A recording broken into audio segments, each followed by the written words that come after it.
कासी तुम, देवी तुम कौन हो? का विमो, ये जो तुम्हारे आगे थके मांदे जर्जर अवस्था में दो बूढ़े व्यक्ति पड़े हुए हैं, ये कौन है? का विमो, चैमा नार्या का पद्मलोचना, ये पद्मलोचनी स्त्री,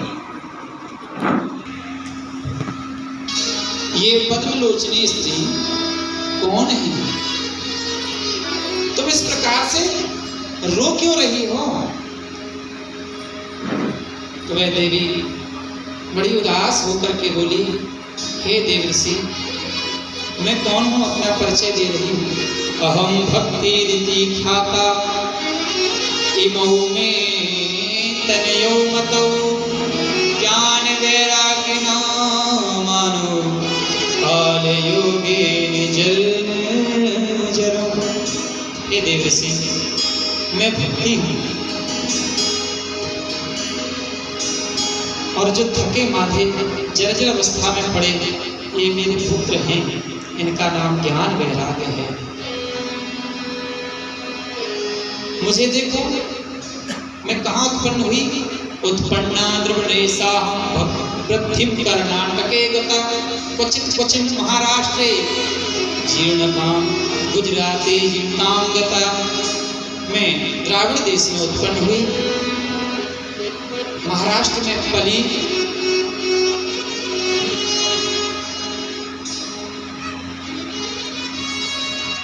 और अन्य स्थानों पे जहां जहां मैं गई किसी ने मुझे नहीं पूछा। भक्ति के खंड खंड हो गए तो दुखी होकर के मैं श्री धाम वृंदावन में आ गई। हे देवर्षि नारद जी, वृंदावन पुनः प्राप्य नवीने स्वरूपिणी। मैं अन्यत्र सब जगह डोली पर मेरी ही जर्जर अवस्था हो गई, वृद्ध हो गई मैं, मुझे कोई पूछने वाला नहीं रहा। जब मैं श्री धाम वृंदावन आई तो यहाँ पर मैं नवयुवती हो गई, मेरा वह यौवन पुनः लौट आया। परंतु श्री धाम वृंदावन में भी ये मेरे ज्ञान वैराग्य जो पुत्र हैं, वृंदावन में इनकी पूछ नहीं है कोई, ये बेचारे उसी अवस्था जर्जर अवस्था में पड़े हुए हैं। मैं करूं तो करूं क्या? उल्टी गंगा बह रही है, जबकि होना क्या चाहिए? पुत्र युवा होने चाहिए, माता वृद्धा। यहाँ उल्टा हो रहा है कि माता तो तरुण है और पुत्र बुढ़ापे की ओर अग्रसर हो गए, अचेत अवस्था में पड़े हैं। या तो मेरा ये दुख दूर हो, मेरे पुत्र ज्ञान वैराग्य की चेतना लौटकर वापस आए, नहीं तो इदं स्थान परित्यज्य विदेशं गमते मया। देवर्षि, मेरे पुत्रों की अगर ऐसी दशा रही तो मैं इस स्थान को छोड़ करके विदेश चली जाऊंगी। देवर्षि नारद जी बोले, ठहरो देवी, धैर्य धारण करो। आजकल जिससे देखो वही विदेश यात्रा में जाना चाहता है, चाहे वो व्यापारी हो। उसको क्या लगता है, जब तक मेरा व्यापार विदेशों में ना फैल जाए, जब तक मेरे अपने स्वदेश में मेरी ख्याति नहीं होगी, कोई बड़ा डॉक्टर हो, जब तक विदेश की मोहर उस पे न लग जाए तब तक उसका नाम नहीं होता। तो डॉक्टरों की सोच, व्यापारी हो, अरे चाहे कोई संत हो, और हम लोगों की भी ये धारणा बन गई है, अरे वो संत फलाने संत, अरे 10-20 कथा तो हम विदेश में कराए हैं, उनके वहां भी शिष्य हैं, इतनी भव्यता है उनकी, इतनी दिव्यता है, इतने अनेक उनके अनुयायी हैं, सब विदेश भागना चाहते हैं। अरे भैया, जो स्वदेश में आनंद है वो कहीं नहीं है। तुमको पता है भगवान के जितने भी अवतार हुए हैं, 24 अवतार कहीं और अमेरिका, थाईलैंड, इंग्लैंड कहीं नहीं हुए हैं, इस भारत भूमि में ही हुए हैं। इस देश में, इस देश में जो आनंद है वो और कहीं नहीं है। एक जिज्ञासु ने प्रश्न किया कि भगवान भारत में क्यों अवतार लेकर आए? विदेशों में क्यों नहीं? भाई विश्व ब्रह्मांड तो भगवान का ही स्वरूप है, ये विश्व ब्रह्मांड भगवान का ही तो है, वहां अवतार क्यों लेकर नहीं आए? प्रश्न उचित था। तो संत उसका निराकरण करते हैं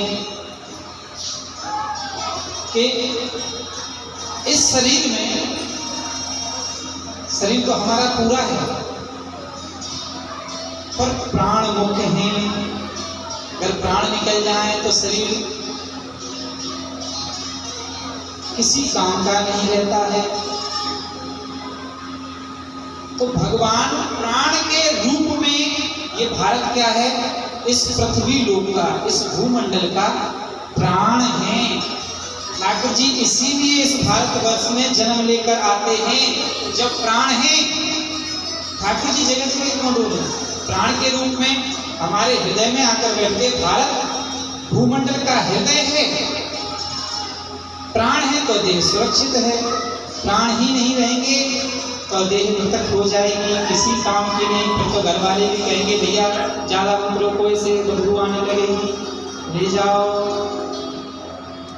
तो भक्ति देवी से नारद जी कहते हैं कि देवी विदेश जाने की कोई आवश्यकता नहीं, धैर्य से काम लो। ये कलयुग है, कलयुग के प्रभाव से आपके पुत्र ज्ञान वैराग्य की ये अवस्था हो गई। यही घोरे कलु प्रायो जीवश्चा सुल्तान बता। इस घोर कलयुग में जीवों की बुद्धि प्रायः आसुरी स्वभाव की हो गई है। और कलयुग का प्रभाव क्या है? तेन लुप्तः सदाचारो योगस्थ मार्गस्थ पांसिच। योग के जो मार्ग थे, जितने संसाधन थे, भजन यज्ञ इत्यादि के, सब भस्म हो गए हैं। ये कलयुग का प्रभाव है। आपके पुत्रों की जो अवस्था हुई है, ये समय काल का प्रभाव है, क्योंकि अब कलयुग आ चुका है। वर्षे वर्षे क्रमात् जाता मंगल ना पीतर से। धीरे धीरे करके